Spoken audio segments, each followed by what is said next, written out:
Meski nanti tak lagi menjadi ibu kota, partai politik terus membidik tokoh-tokoh potensialnya untuk nantinya bertarung di Pilgub Jakarta. Siapa saja yang berpeluang untuk maju bertarung merebut kursi Jakarta 1?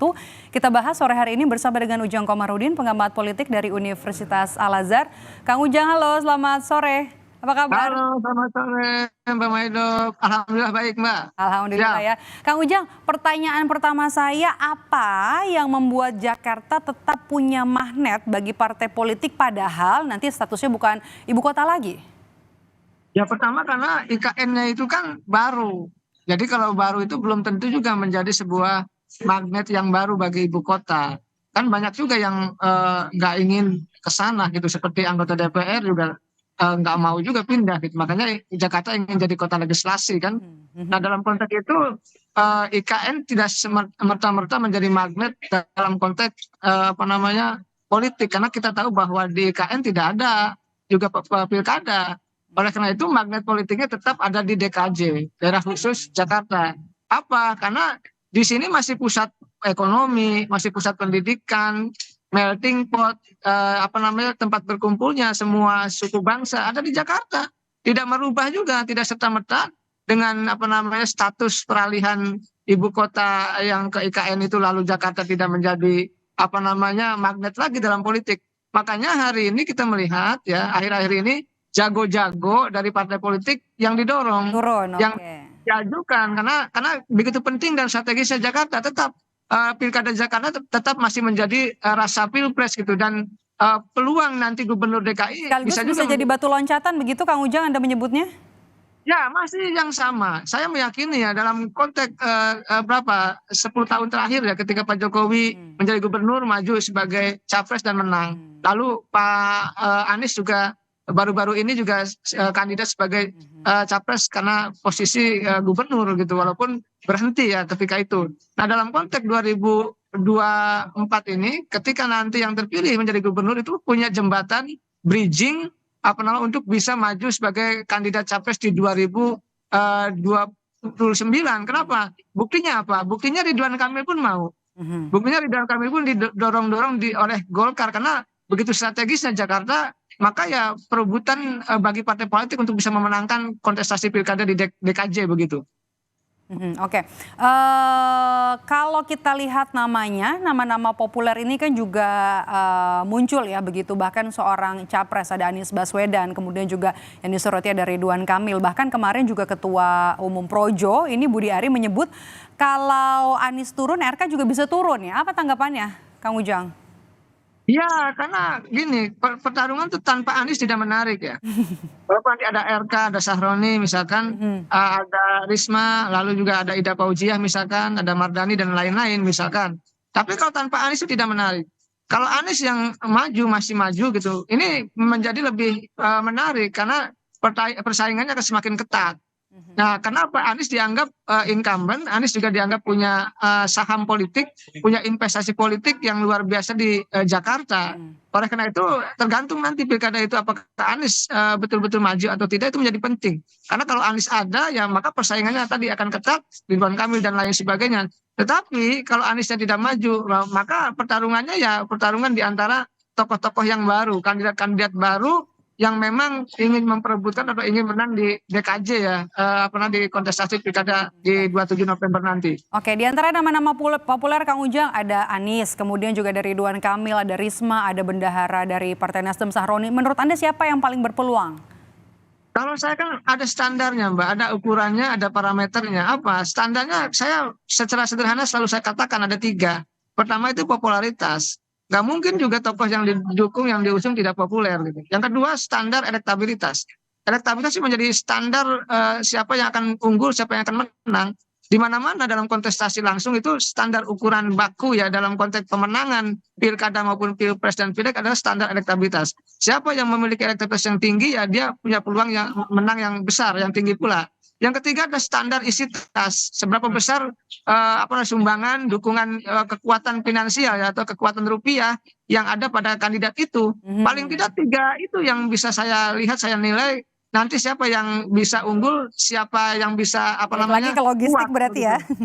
Iya dong, pasti kalau pilkada Mbak, semua partai, semua figur sudah paham itu. Makanya Heeh. saya sebut ada ukuran logistik tadi. Bagaimana peluang Anies? Anies kan kemarin juga kalau kita lihat di Pilpres PKS dan suaranya Anies juga cukup kuat bahkan mendominasi di Jakarta.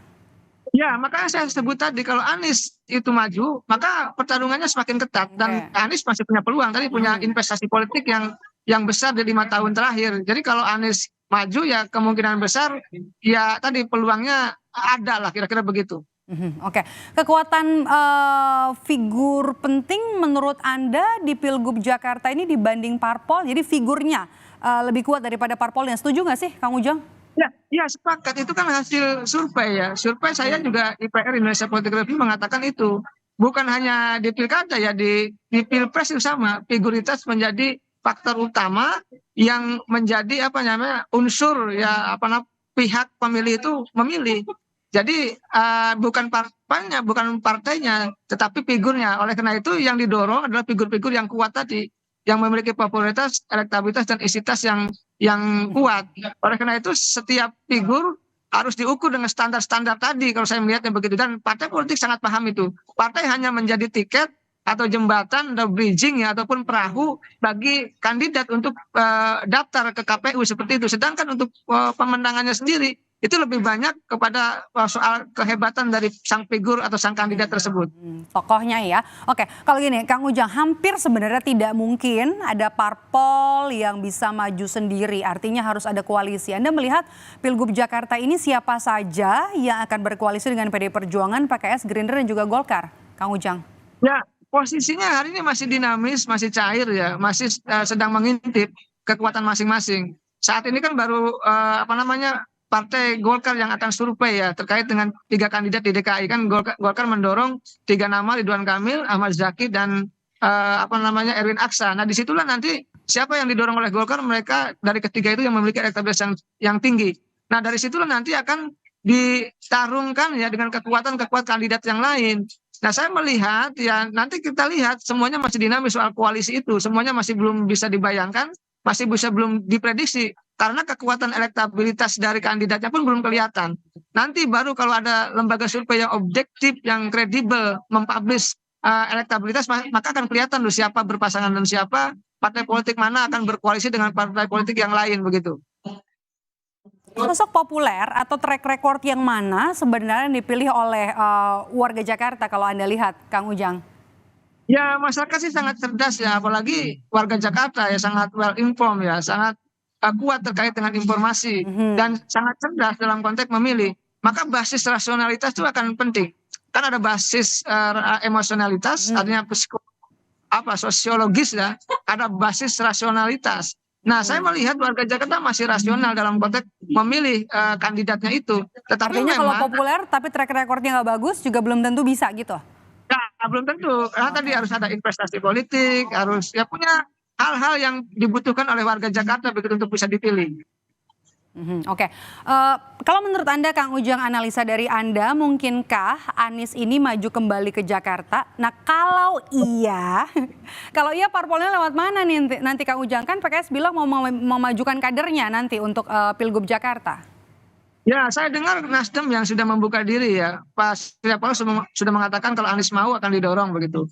Tetapi kan tadi harus berkoalisi, harus 20% suara kursi di DPRD DKI Jakarta. Artinya butuh berkoalisi dengan yang lain. Kalau PKS tidak mendukung Anies, kelihatannya Anies harus mencari partai yang lain. Dan itu menjadi sebuah keharusan kalau ingin maju. Oleh karena itu, sekarang kalkulasinya ya lobby-lobbynya akan terus berlangsung. Apakah memang nanti PKS juga kuat mengusung kader sendiri kan juga harus dihitung. Kalau tidak kuat ya bisa mengusung Anies lagi. Ya, saya melihat PKS memang dari dulu kalau merasa kuat, kalau merasa hebat, maka dia akan mendorong kadernya. Tetapi kalau tidak, pasti akan mendorong pihak yang lain, termasuk akan mendorong Anies. Oleh karena itu kalkulasi nanti elektabilitas dari masing-masing kandidat itu akan dihitung betul oleh PKS, oleh partai-partai politik, termasuk oleh kandidat masing-masing itu untuk bisa tadi apakah Anies akan didorong oleh PKS, oleh partai lain atau tidak begitu. Oke. Yang menarik juga PDI Perjuangan kalau mau mengajukan kadernya ini yang potensial adalah Risma begitu ya. Apakah ada calon lain selain seorang Tri Risma hari ini yang bisa dimajukan di Pilgub Jakarta untuk bisa menyandingi atau mengalahkan nanti katakanlah seperti itu untuk seorang Anies Baswedan? Ya, saya melihatnya kalau Jakarta yang dari dulu hingga saat ini konsisten ya didorong oleh PDIP, Ibu Risma. Ya, apa namanya, karena memang dibandingkan dengan kader-kader lain, tokoh-tokoh lain yang dari awal, sejak awal didorong, kelihatannya Ibu Risma. Kelihatannya belum belum ada nama-nama lain yang bisa disandingkan dengan Bu Risma untuk bisa bersaing di DKI. Ya, walaupun misalkan ada Prasetyo Edy, tapi itu belum cukup kuat untuk bisa apa namanya bertanding ya atau bersaing dengan kandidat-kandidat lain dari partai yang lain. Jadi mungkin Risma lah pilihan apa nama yang utama untuk dijagokan di DKJ ya. Tetapi apapun itu nanti tergantung PDIP sendiri apakah mengusung nama lain atau tidak. Kita lihat saja nanti ke depan, Mbak Maido. Oke, kalau kita melihat PR yang masih harus dibereskan di ibu kota atau bukan ibu kota lagi sebenarnya Jakarta nanti, yang paling diperlukan untuk sosok memimpin Jakarta kira-kira apa saja, Kang Ujang? Kan sebenarnya masalahnya ada masalah klasik, ada masalah yang baru gitu. Masalah klasik kan tidak lain dan tidak bukan apa transportasi, artinya kemacetan, lalu banjir gitu kan, lalu kemiskinan, itu kan harus diselesaikan. Lalu masalah-masalah yang baru ya mungkin persoalan kalau menurut saya udara gitu ya, mobilitas pekerja, dan yang paling penting adalah dalam konteks ini adalah mempersiapkan bagaimana tadi bahwa ketika sudah tidak lagi menjadi IKN, menjadi DKJ, maka harus menjadi kota yang betul-betul baru. Kota-kota yang mempunyai tantangan yang baru, apakah menjadi kota yang ekonomi global, bisnis global, atau pendidikan global, itu harus dipikirkan. Artinya memang kandidat atau gubernur yang ke depan adalah orang yang betul-betul ahli, yang tahu selain tata kota juga terkait dengan persoalan bisnis dan lain sebagainya. Oke, itu catatan Anda ya kalau nanti misalnya mau meraih perhatian publik untuk nanti maju di Pilgub DKI Jakarta. Tapi kalau misalnya kita bisa lihat analisa Anda dari tokoh-tokoh ini, tokoh-tokoh yang maju kita sebut saja ada yang diajukan oleh PDI Perjuangan dari Tri Risma hari ini, kemudian juga dari PKS, dari Gerindra dan juga Golkar dan juga dari Partai Golkar terutama ya. Kalau misalnya bisa kita lihat yang paling potensial siapa saja kalau kita lihat dari partainya? Pertama kalau dari Golkar itu kan ada ketentuan tuh. Golkar itu ada survei 3 kali ya nama-nama yang direkom. Ya kebetulan kalau Jakarta Ridwan Kamil, Ahmad Zaki, dan Erin Aksa. Nah nanti dari 3 itu ketika disurvei 3 kali siapa yang tinggi ya dia akan didorong. Misalkan kalau yang tingginya Ahmad Zaki yang didorong. Kalau Erin Aksa. Kalau Ridwan Kamil. Jadi satu nama yang akan dimunculkan ketika mereka memiliki elektabilitas yang tinggi. Yang kedua, kalau kita bicara soal PDIP, kelihatannya Risma menjadi alternatif. PKS masih ada beberapa nama tadi disebutkan ya, bisa jadi Soebul Iman, bisa juga Mardhani Alisera, ataupun ketua DPW PKS ya yang akan diusung. Tetapi kembali kepada PKS sendiri, nanti ujungnya adalah yang memiliki elektabilitas yang kuat untuk bisa bersaing agar bisa menang kan. Lalu kalau kita bicara PKB ada Ibu Ida Fauzia. Kalau bicara Nasdem tadi ada tawaran untuk Anies, ada juga Sahroni. Jadi semuanya sedang mempersiapkan untuk bisa meraih elektabilitas yang tinggi dulu agar bisa mengkalkulasi seberapa kuat, seberapa besar potensi kemenangannya itu, Mbak Maido. Oke, satu pertanyaan terakhir lagi, apa yang perlu dilakukan oleh partai politik untuk meramu tokoh-tokoh nanti yang akan maju di Pilgub DKI Jakarta?